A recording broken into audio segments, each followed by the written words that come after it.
안녕하세요. 문학의 전당에 오신 것을 환영합니다. 오늘 함께할 책은 인간에 대한 따뜻한 시선과 무소유의 삶을 전 생애로 보여준 법정 스님의 산문선집 맑고 향기롭게 입니다.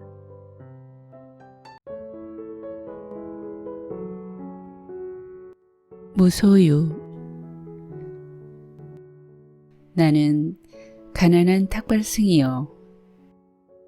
내가 가진 거라고는 물레와 교도소에서 쓰던 밥그릇과 염소젓 한 깡통, 허름한 숄 6장, 수건, 그리고 대단치도 않은 평판, 이것뿐이요.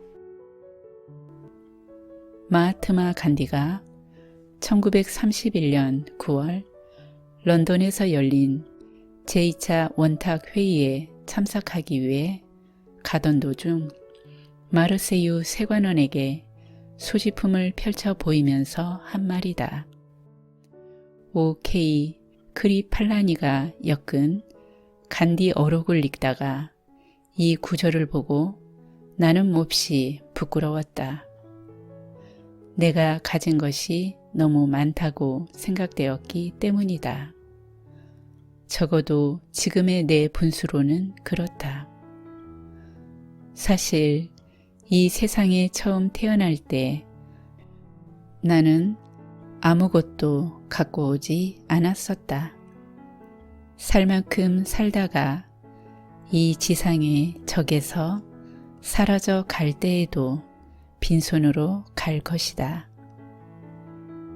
그런데 살다 보니 이것저것 내 몫이 생기게 되었다. 물론 일상에 소용되는 물건들이라고 할 수도 있다.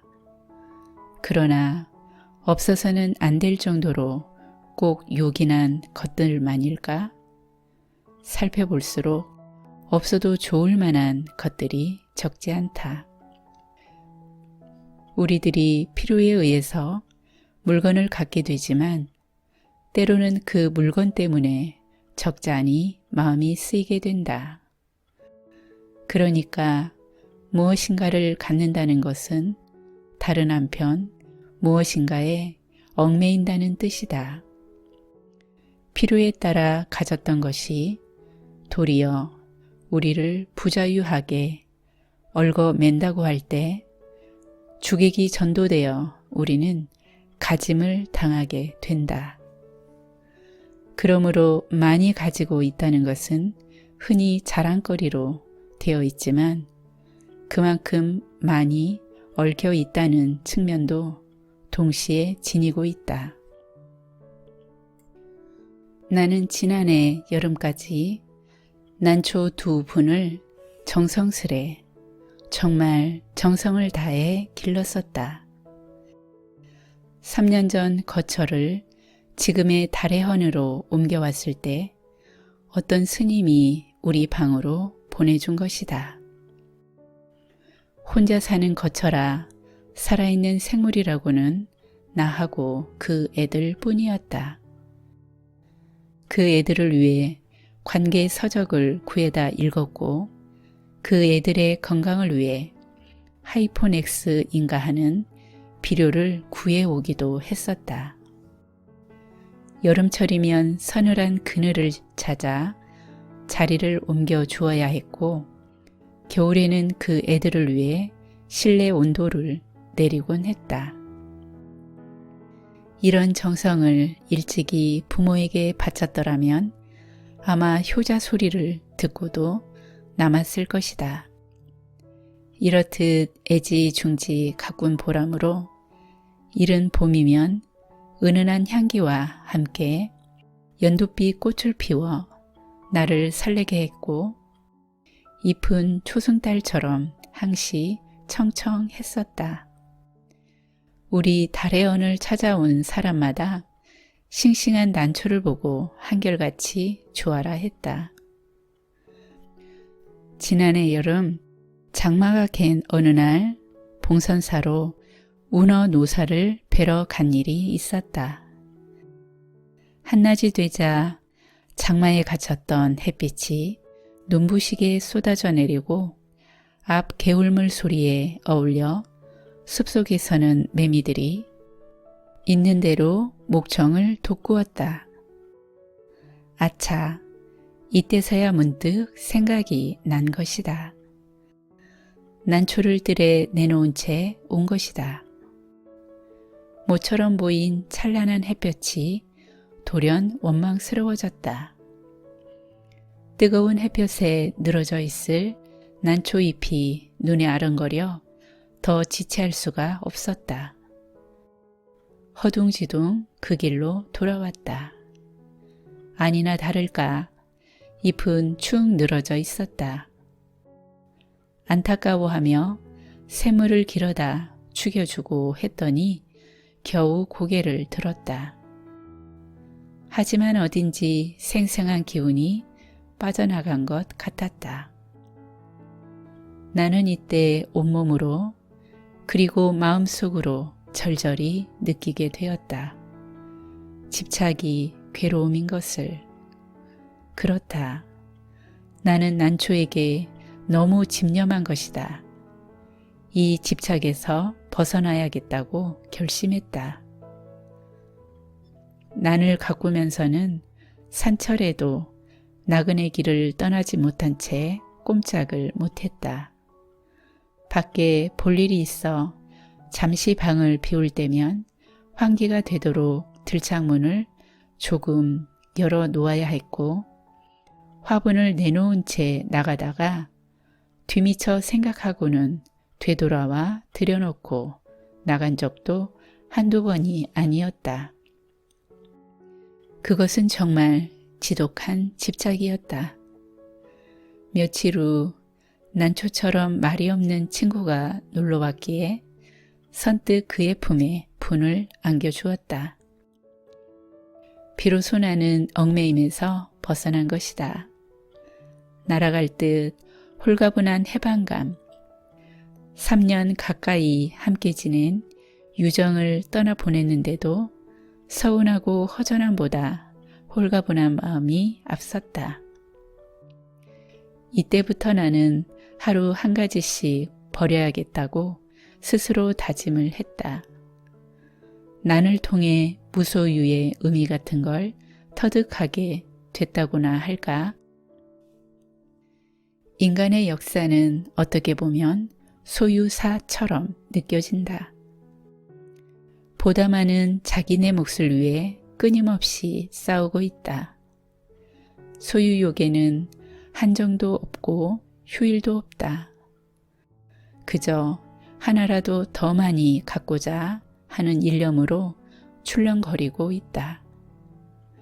물건만으로는 성에 차질 않아 사람까지 소유하려 든다. 그 사람이 제 뜻대로 되지 않을 경우는 끔찍한 비극도 불사하면서 제 정신도 갖지 못한 처지에 남을 가지려 하는 것이다. 소유욕은 이해와 정비례한다. 그것은 개인뿐 아니라 국가 간의 관계도 마찬가지다. 어제의 맹방들이 오늘에는 맞서게 되는가 하면 서로 으르렁대던 나라끼리 친선사절을 교환하는 사례를 우리는 얼마든지 보고 있다. 그것은 오로지 소유의 바탕을 둔 이해관계 때문이다. 만약 인간의 역사가 소유사에서 무소유사로 그 방향을 바꾼다면 어떻게 될까? 아마 싸우는 일은 거의 없을 것이다. 주지 못해 싸운다는 말은 듣지 못했다. 간디는 또 이런 말도 하고 있다. 내게는 소유가 범죄처럼 생각된다. 그가 무엇인가를 갖는다면 같은 물건을 갖고자 하는 사람들이 똑같이 가질 수 있을 때 하난다는 것. 그러나 그것은 거의 불가능한 일이므로 자기 소유에 대해서 범죄처럼 자책하지 않을 수 없다는 것이다. 우리들의 소유관념이 때로는 우리들의 눈을 멀게 한다. 그래서 자기의 분수까지도 돌볼 새 없이 들뜬다. 그러나 우리는 언젠가 빈손으로 돌아갈 것이다. 내 이 육신마저 버리고 홀홀히 떠나갈 것이다. 하고 많은 물량일지라도 우리를 어떻게 하지 못할 것이다. 크게 버리는 사람만이 크게 얻을 수 있다는 말이 있다. 물건으로 인해 마음을 상하고 있는 사람들에게는 한 번쯤 생각해 볼 말씀이다. 아무것도 갖지 않을 때 비로소 온 세상을 갖게 된다는 것은 무소유의 또 다른 의미이다.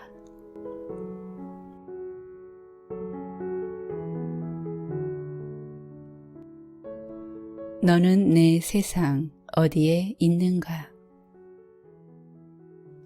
12월이다. 어느새 한 해의 마지막 달에 이르렀다. 지나온 날들이 새삼스레 되돌아 보이는 마루턱에 올라선 것이다. 마르틴 부버가 하시디즘에 따른 인간의 길에서 한 말이 문득 떠오른다. 너는 내 세상 어디에 있느냐? 너에게 주어진 몇몇 해가 지나고 몇몇 날이 지났는데 그래 너는 내 세상 어디쯤에 와 있느냐? 이 글을 눈으로만 스치고 지나치지 말고 나직한 자신의 목소리로 또박또박 자신을 향해 소리내어 읽어보라. 자기 자신에게 되묻는 이 물음을 통해서 우리는 각자 지나온 세월의 무게와 빛깔을 얼마쯤은 가늠할 수 있을 것이다. 때때로 이런 물음으로 자신의 삶을 들여다 보아야 한다. 세월은 오는 것이 아니라 가는 것이란 말을 실감할 수 있는 12월이다. 금년 한 해를 어떻게 지나왔는지, 무슨 일을 하면서 어떻게 살았는지, 어떤 이웃을 만나 우리 마음을 얼마만큼 주고받았는지, 자식들에게 기울인 정성이 참으로 자식을 위한 것이었는지 혹은 내 자신을 위한 것이었는지도 살펴볼 수 있어야 한다. 안으로 살피는 일에 소홀하면 기계적인 무표정한 인간으로 굳어지기 쉽고 동물적인 속성만 덕지덕지 쌓여 가면서 삶의 전체적인 리듬을 잃게 된다. 우리가 같은 생물이면서도 사람일 수 있는 것은 자신의 삶을 스스로 되돌아보면서 반성할 수 있는 그런 기능을 지니고 있기 때문이다. 다시 한번 나직한 목소리로 물어보라. 너는 내 세상 어디에 있느냐? 너에게 주어진 몇몇 해가 지나고 몇몇 날이 지났는데 그래, 너는 내 세상 어디쯤에 와 있느냐? 이와 같은 물음으로 인해 우리는 저마다 마음속 깊은 곳에서 울려오는 진정한 자신의 소리를 듣게 될 것이다. 그리고 삶의 가치와 무게를 어디에 두고 살아야 할 것인지도 함께 헤아리게 될 것이다. 지난 10월 중순에 겪었던 일이다. 흙벽돌 찍는 일로 오후 늦게 이천에 있는 한 도예원에 갔다가 돌아오는 길이었다. 그날은 맑게 개인 상쾌한 가을 날씨였다. 방금 해가 넘어간 뒤라 도로의 차들은 미등을 켜고 달리는 그런 시각이었다. 구름 한 점 없이 맑게 개인 하늘, 그 하늘빛이 너무 고왔다. 어둠이 내리기 직전 석양의 투명한 빛이 산자락과 능선을 선명하게 드러나게 했다. 부드럽고 유연한 그 산의 능선이 마치 우주의 유장한 율동처럼 느껴졌다. 언뜻 보니 산등성이 위에 초이틀 초승달이 신락같이 걸려 있었다. 능선 위에 펼쳐진 하늘빛은 고요와 평화로 물들어 있었다. 시간이 흐르자 노을빛은 점점 희미해지고 어둠이 내려 이제는 산의 윤곽도 검게 굳어져 초승달의 자체는 더욱 또렷하게 드러났다. 여기저기서 어린애 눈망울 같은 초저녁별이 하나둘씩 돋아나기 시작했다.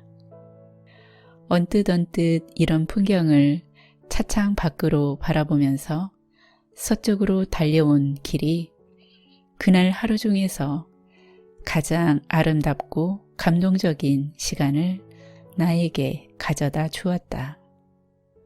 자연은 이토록 아름답다. 자연은 실로 신비롭다. 주어진 이런 아름다움과 신비를 일상의 우리는 그저 무감각하게 흘려보내고 있다. 이와 같은 아름다움과 신비를, 그런 고요와 평화를 우리는 한 생애를 통해서 몇 번이나 바라보며 느낄 수 있는가? 우리들의 감성이 여리고 투명하던 시절에는 길섭에 피어있는 풀꽃 하나에도 발걸음을 멈추고 눈길을 주면서 그 아름다움과 생명의 신비에 감동을 하곤 했었다.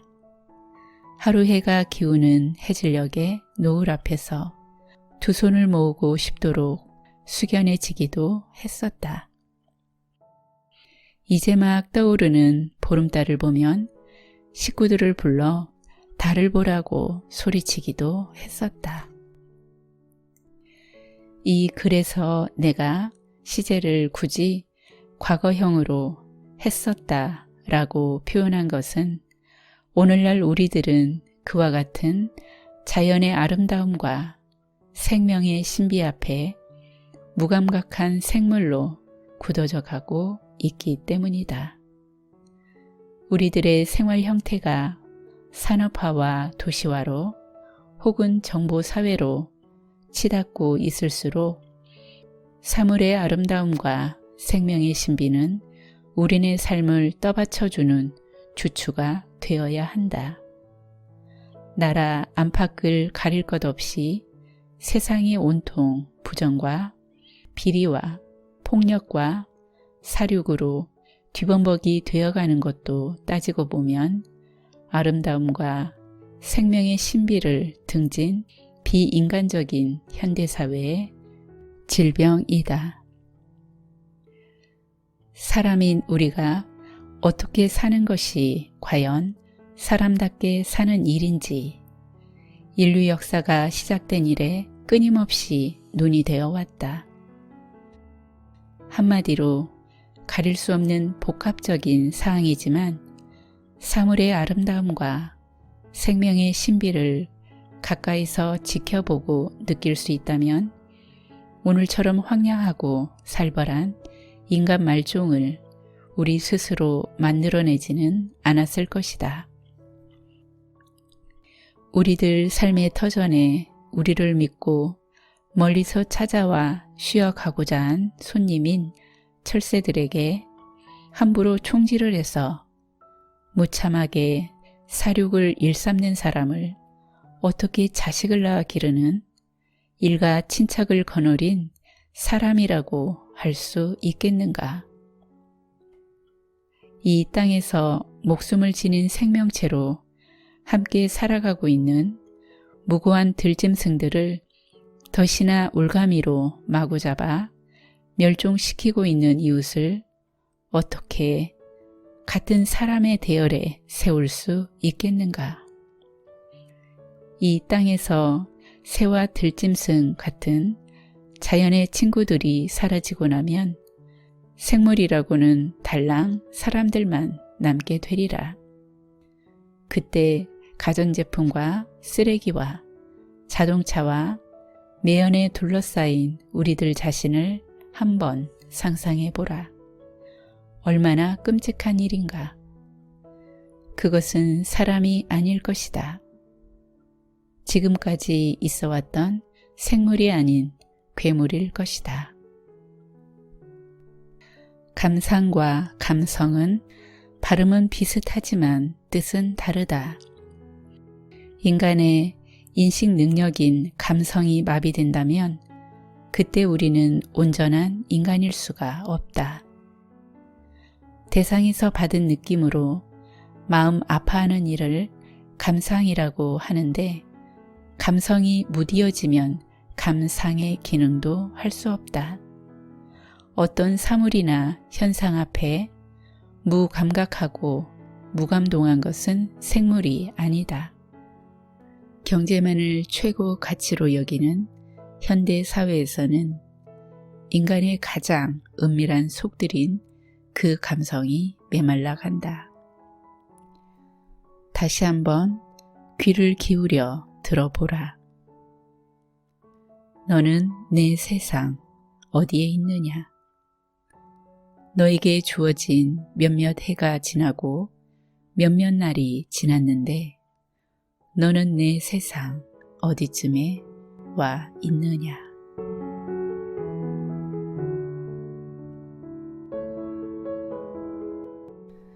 당신은 행복한가?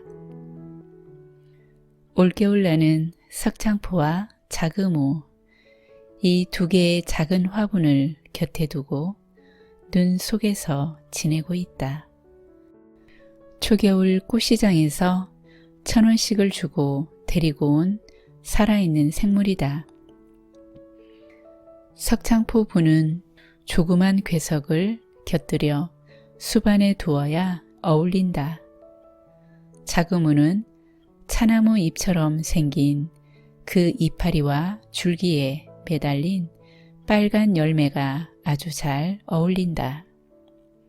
이 두 개의 화분이 없다면 겨울철 산방은 춥고 메말랐을 것이다. 밝은 창문 아래 두고 이따금 두런두런 말을 건네고 눈길을 마주하다 보면 우리는 남이 아닌 한 식구가 된다. 이 애들이 내 겨울을 향기롭게 받쳐주고 있다. 며칠 전 받은 뒤늦은 편지에 스님은 요즘 행복하냐고 불쑥 물어온 사연이 있었다. 이 물음을 받고 나는 새삼스레 행복에 대해서 생각하게 되었다. 사람은 누구나 행복하게 살고 싶어 한다. 우리는 마땅히 행복해야 한다. 우리가 잘 사느냐, 못 사느냐 하는 기준도 행복 여하에 달린 거라고 생각된다. 행복을 이야기할 때 우리는 먼저 자기 자신과 가족의 일을 생각한다. 이것이 행복의 기초 단위이기 때문이다. 하루하루 사는 일에 재미를 느끼는 사람은 행복하다. 한 어머니는 며느리에게 예쁜 찻잔을 골라주고 밑반찬을 만들어주고 손녀를 안아주는 일에서 그날의 행복을 누린다. 며느리를 귀엽게 여기고 사랑하는 그 마음에 행복이 깃들어 있는 것이다. 또 다른 행복은 이웃과의 관계에 있다. 어떤 어머니는 애들 아버지가 퇴직을 하면 고향에 돌아가 된장을 맛있게 담아 친지들에게 나누어 주고 싶은 꿈에 부풀어 있다. 벌써부터 솔바람 맑은 물 땡땡 된장이란 이름도 지어 놓았다. 전해 듣는 마음도 싱그러워진다. 남을 행복하게 하면 자신도 행복해진다. 현대인들은 행복의 기준을 흔히 남보다 많고 큰 것을 차지하고 누리는데 두려고 한다. 수십억짜리 저택에 또 몇 억짜리 자동차에 몇 억짜리 무슨 회원권을 지녀야 성애차 한다. 물론 행복은 주관적인 가치이므로 한마디로 이렇다 저렇다 단정적으로 말할 수는 없지만 행복은 결코 많고 큰 데만 있는 것은 아닐 것이다. 적거나 작은 것을 가지고도 고마워하고 만족할 줄 안다면 그는 행복한 사람이다. 현대인들의 불행은 모자람에서가 아니라 오히려 넘침에 있음을 알아야 한다. 모자람이 채워지면 고마워하고 만족할 줄을 알지만 넘침에는 고마움과 만족이 따르지 않는다.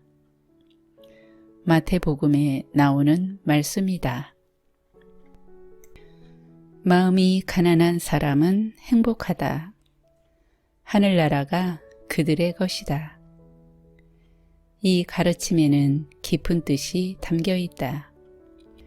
13세기 독일의 뛰어난 신학자 마이스터 에크하르트는 마음이 가난한 사람을 다음과 같이 풀이한다. 마음이 가난한 사람은 아무것도 더 바라지 않고 아무것도 더 알려고 하지 않으며 아무것도 더 가지려고 하지 않는다. 욕망으로부터의 자유, 지식으로부터의 자유, 소유로부터의 자유를 말하고 있다. 심지어 그는 신으로부터도 자유로운 사람만이 진정으로 마음이 가난한 사람이라고 한다. 우리가 불행한 것은 가진 것이 적어서가 아니라 따뜻한 가슴을 잃어가기 때문이다. 따뜻한 가슴을 잃지 않으려면 이웃들과 정을 나누어야 한다. 뿐만 아니라 동물이나 식물 등 살아있는 생물들과도 교감할 줄 알아야 한다. 석창포와 자금우 화분을 햇볕을 따라 옮겨주고 물뿌리개로 물을 뿜어주면서 그 잎과 열매에 눈길을 주고 있으면 내 가슴이 따뜻해진다.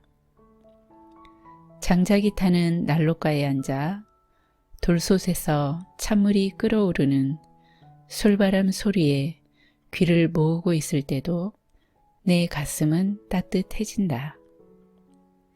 한밤중 이따금 기침을 하면서 깨어난다. 창문에 달빛이 환하게 비치는 것을 보고 창문을 열었을 때 달도 희고 눈도 희고 온 천지가 흰 것을 보면 내 가슴이 또한 따뜻해진다. 이른 아침 쌓인 눈을 치우기 위해 밖에 나가 눈 위에 토끼나 고라니 발자국이 나 있는 것을 볼 때도 내 가슴은 따뜻해진다. 한 해가 저물 무렵 편지 꾸러미를 풀어 챙기다가 뜻밖의 이제는 고인이 된 친지의 편지를 발견하고 한 줄 한 줄 사연을 읽어 내려갈 때 다시는 더 만날 수 없는 이승과 저승의 아득한 거리를 두고 덧없는 인생사를 되돌아보면서 내 가슴 한쪽에는 애틋한 흐름이 있다. 우리는 지금 죽지 않고 살아있다는 사실에 고마워할 줄 알아야 한다. 이 세상에 영원한 존재는 그 누구에게도 그 어디에도 없다. 모두가 한때일 뿐이다. 살아있을 때 이웃과 따뜻한 가슴을 나누어야 한다. 그래야 사람의 자리를 잃지 않고 사람된 도리를 지켜갈 수 있다. 영국 속담에 자기 스스로 행복하다고 생각하는 사람은 행복하다는 말이 있다. 옳은 말이다. 이 말을 뒤집어 보면 자기 스스로 불행하다고 생각하는 사람은 불행하다. 그러니 행복과 불행은 밖에서 주어지는 것이 아니라 내 스스로 만들고 찾는 것이다. 비슷한 여건 속에 살면서도 어떤 사람은 자기 처지에 고마워하고 만족하면서 밝게 사는 사람이 있는가 하면 어떤 사람은 불평과 불만으로 어둡고 거칠게 사는 사람이 있다. 스스로 묻는다. 나는 행복한가? 불행한가? 더 물을 것도 없이 나는 행복의 대열에 끼고 싶지 불행의 대열에는 결코 끼고 싶지 않다. 그렇다면 내가 내 안에서 행복을 만들어야 한다. 행복은 이웃과 함께 누려야 하고 불행은 딛고 일어서야 한다. 우리는 마땅히 행복해야 한다.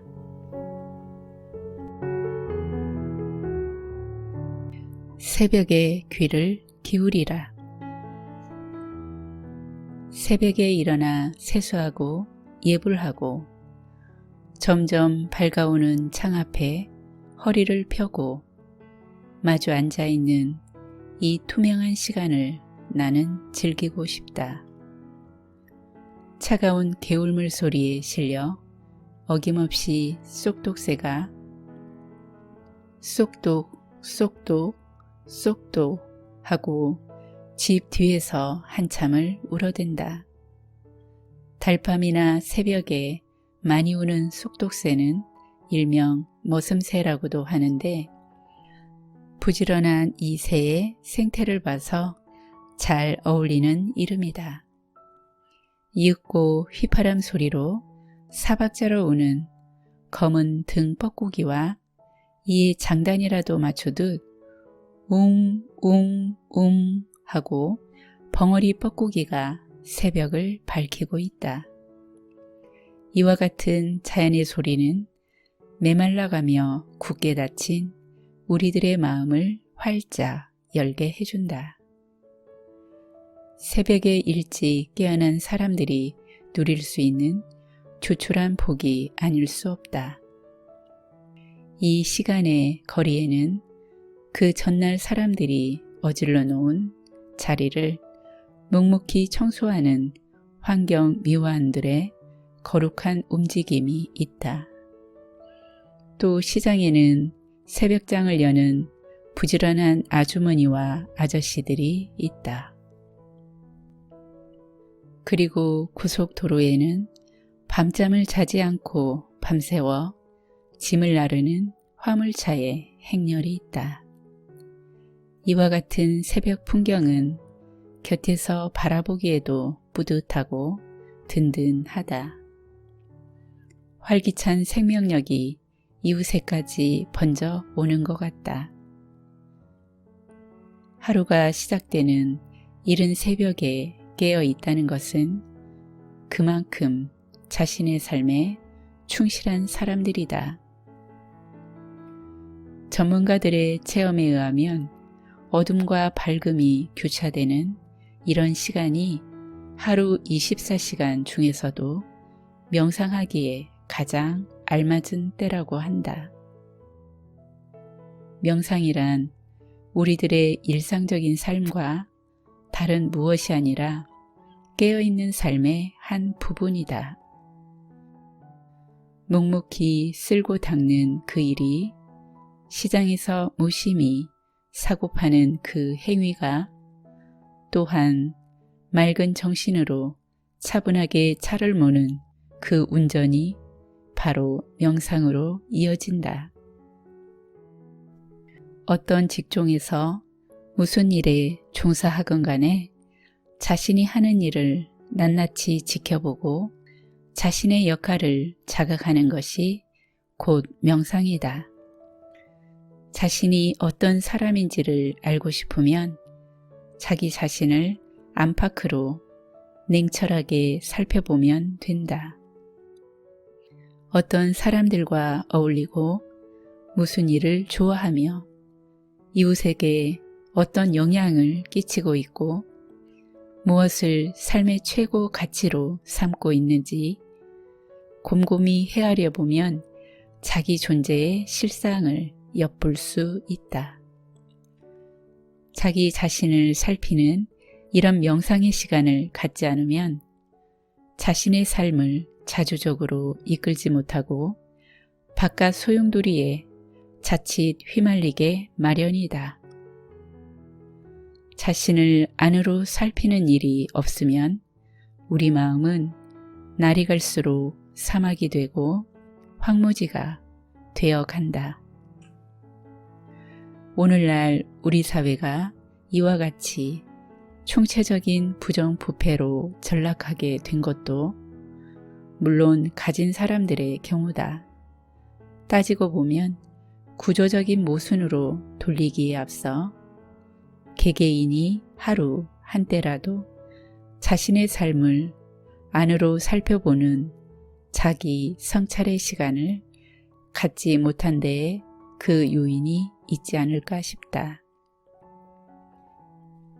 저마다 자기 삶의 몫이 어디에 있는지 그리고 무엇을 위해 자신이 살고 있는지를 한때라도 생각을 가다듬고 살필 수 있었다면 우리 사회는 지금보다 훨씬 건강해졌을 것이다.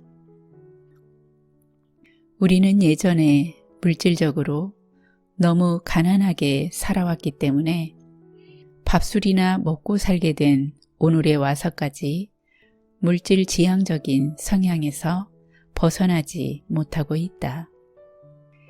역대 정권에서는 국민 총 생산량에만 관심을 기울였지 국민의 총 행복에 대해서는 무관심한 상태였다. 그러나 요즘 정신 세계의 흐름을 보면 물질 지향적인 데서 벗어나 삶의 질을 문제 삼는 영적인 변혁의 시기로 접어들고 있다. 우리가 같은 생물계에 속해 있으면서도 일반 동물과는 달리 인간일 수 있는 것은 삶의 가치를 추구하는 그런 존재이기 때문이다. 노사 간의 갈등이 쉬지 않고 이어지는 것도 피차가 노동의 대가인 임금만을 문제 삼고 노동 그 자체의 가치에 대해서는 전혀 고려하고 있지 않은데 까닭이 있을 것이다. 근로자들의 복지에 관심을 가진 기업이라면 근로자들에게 지불되는 보수나 휴가에 못지않게 그들이 하고 있는 일 자체를 중요시해야 한다.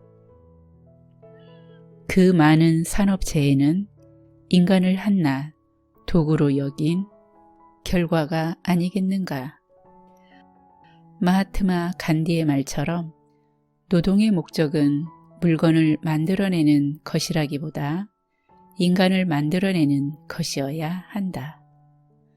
사람은 어떤 것을 만들어내는 과정에서 자기 자신을 형성해간다. 자신이 하는 일을 통해서 인간의 형상이 물건에 새겨지기 때문에 노동은 인간의 자기 표현 수단이라고 할 수 있다. 그러므로 불량 제품은 만들어낸 그 사람의 삶이 불성실하다는 표현이다. 자신이 만드는 물건을 사용할 사람들의 편의와 처지를 염두에 두고 일을 한다면 그 제품을 통해 생산자와 소비자 사이에 인간적인 유대가 형성된다.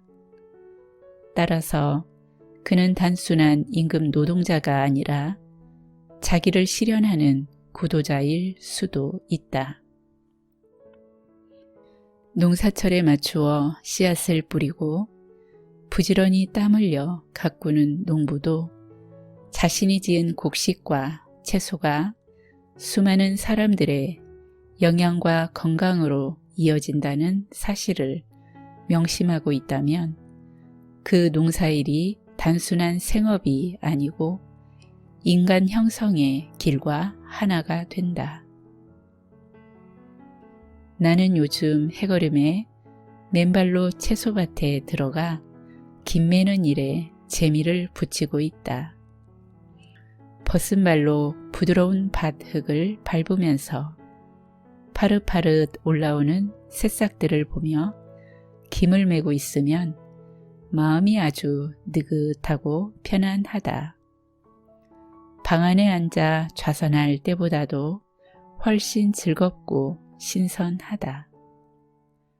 흙은 이렇듯 사람에게 생기를 불어넣는 힘의 원천이다. 어떤 명상가는 말한다. 명상은 창문을 열어 놓았을 때 들어오는 산들 바람이다. 그런데 일부러 창문을 열고 억지로 불러들이려 하면 그 산들 바람은 들어오지 않는다. 새벽에 일어나 자신의 삶에 귀를 기울여 보라. 나는 누구인가 하고 스스로 물어보라.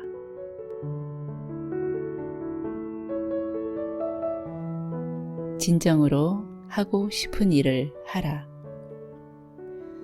나는 중이 되지 않았으면 목수가 됐을지도 모른다는 생각을 한 적이 있다. 일용에 쓰일 물건을 만들기 위해 연장을 가지고 똑딱거리고 있으면 아무 잡념도 없이 즐겁기만 하다. 하나하나 형성되어 가는 그 과정이 또한 즐겁다. 며칠 전에도 아궁이에 재를 쳐내는데 쓰일 고무래를 하나 만들었다. 전에 쓰던 것이 망가져 다시 만든 것이다. 톱으로 판자를 켜고 나무단에서 자룻감을 찾아 알맞게 다듬고 똑딱똑딱 못을 박아 완성해 놓았다. 시험 삼아 새 고무래로 재를 쳤더니 고래가 훤히 들여다 보이도록 아궁이 속이 말끔해졌다. 아궁이 속에 걸리적거리는 것이 없어야 불도 잘 들인다. 고무래 같은 걸 시장에서는 팔지도 않지만 만약 그걸 돈을 주고 사다가 쓴다면 손수 만들 때의 그 즐거움은 누리지 못할 것이다. 내가 처음 불이람에 들어가 만든 의자는 20여 년이 지났는데도 아직 말짱하다. 장작더미 속에서 쓸만한 참나무 통장작을 고르고 판자 쪽을 잇대어 만든 것인데 사용 중에 못이 헐거워져 못을 다시 박은 것 말고는 만들 때 그대로다. 그때 식탁도 함께 만들었는데 몇 차례 암주가 바뀌더니 지금은 눈에 띄지 않는다. 산중에서는 재료로 쓰이는 나무가 한정되어 있기 때문에 제목의 크기와 생김새에 따라 그에 맞도록 만들 수밖에 없다.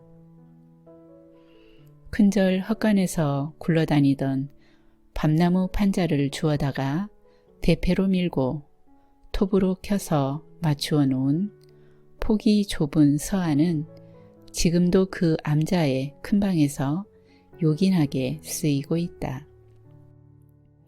중노릇과 목수일을 간단히 비교할 수는 없지만 순수하고 무심하기로 말한다면 중노릇보다 목공일 쪽이 그 창조의 과정에서만은 훨씬 앞설 것이다. 사람끼리 어우러지는 중노릇에는 말도 많고 탈도 많은 중생 노름이 끼어들기 때문이다. 사람은 자신이 참으로 하고 싶은 일을 하면서 살 수 있어야 한다. 자신이 하는 일을 통해서 자신이 지닌 잠재력을 발휘하고 삶의 기쁨을 누려야 한다. 세상에는 여러 종류의 직업이 있다.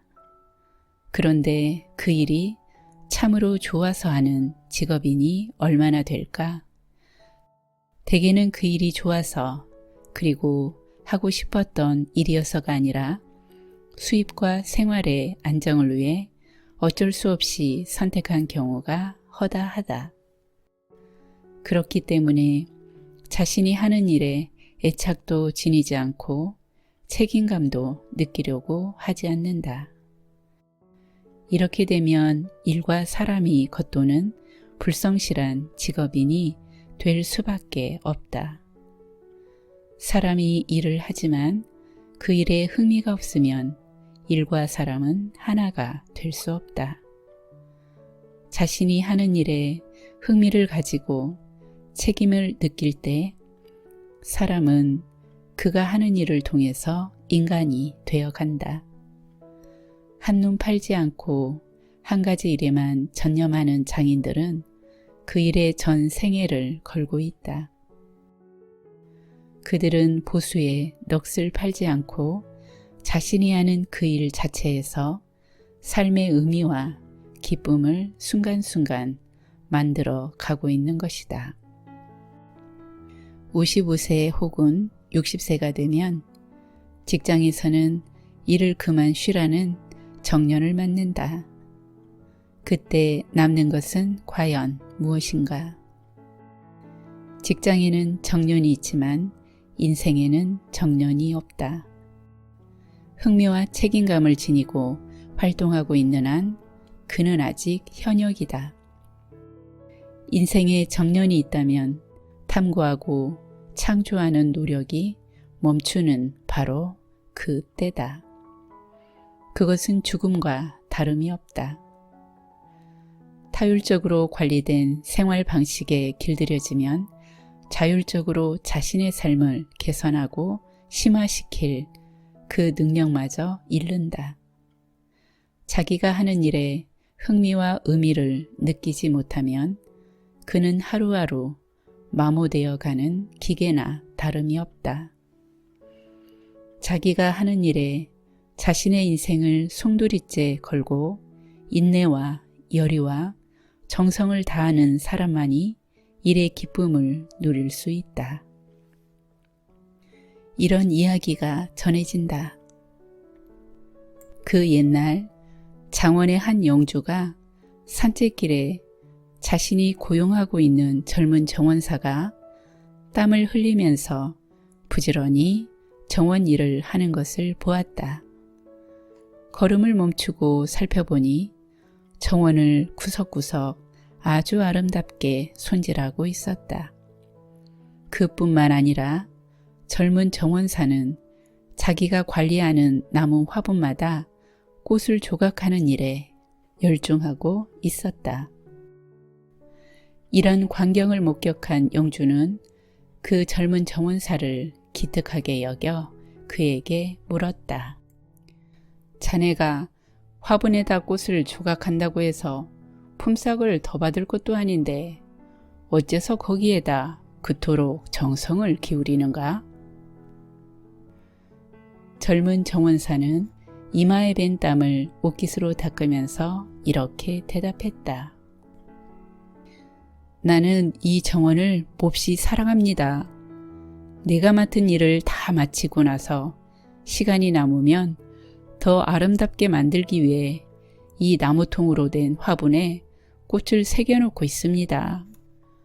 나는 이런 일이 한없이 즐겁습니다. 이 말을 들은 영주는 젊은 정원사가 너무 기특하고 또 손재주도 있는 것 같아 그에게 조각 공부를 시킨다. 몇 년 동안 조각 공부를 한 끝에 젊은이는 마침내 크게 이룬다. 이 젊은 정원사가 뒷날 이탈리아 르네상스기 최대의 조각가요 건축가이며 화가인 미켈란젤로 그 사람이다. 그는 자신이 하는 일에 열의와 기쁨을 가지고 품삯과는 상관도 없이 아름다움을 만들어간 것이다. 그는 화분의 나무통에 꽃을 아름답게 조각하는 과정에서 자신의 인생을 아름답게 꽃피울 수 있었던 것이다. 5분이나 10분만 더 손질을 하면 마저 끝낼 일을 시간이 됐다고 해서 연장을 챙겨 떠나는 요즘에 야박하고 약삭빠른 일꾼들 눈으로 보면 그 젊은 정원사는 쑥맥이요 바보로 보일 것이다. 자신의 일에 애착과 책임감을 가지고 기꺼이 땀 흘리는 이런 사람이야말로 우리 사회에서는 높고 귀한 존재다. 당신이 진정으로 하고 싶은 일을 찾으라. 그 일에 전심전력을 기울이라. 그래서 당신의 인생을 환하게 꽃 피우라.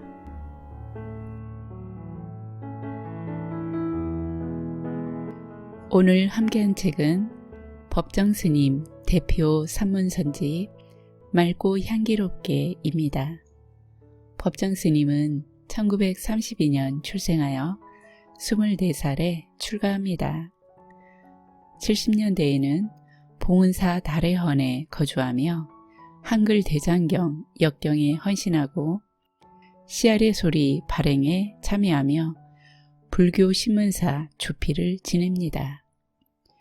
70년대 말에는 모든 직함을 버리고 송강사, 뒷산에 불이람을 지어 칩거하며 30년 동안 한 달에 한 편 쓰는 글로써 세상과 소통합니다. 그 후에는 강원도 산골 화전민이 살다 떠난 작은 오두막에서 홀로 지내며 청빈과 무소유의 삶을 실천하며 법문집과 산문집을 펴냅니다.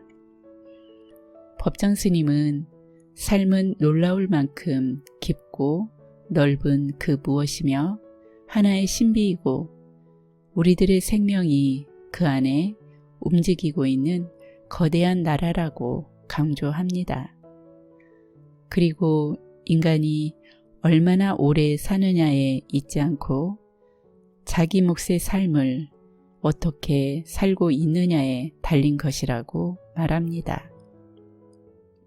스님 말씀처럼 각박한 삶 속에서도 행복을 품고 키워내며 이웃과 사랑을 나누는 행복한 삶을 꿈꿔봅니다. 삶이 힘들다 보면 우리는 서로에게 가시돋친 말들을 하기도 합니다. 그러나 마음속은 아닐 것입니다. 사랑하고 사랑받고 싶은 마음이 우리의 본성일 것입니다. 법정스님의 글을 통해 마음속 사랑의 작은 불씨가 나의 마음과 이웃의 마음을 훈훈하게 데워줄 수 있기를 바랍니다. 오늘도 문학의 전당을 찾아주신 여러분 감사하고 사랑합니다. 늘 평안하십시오.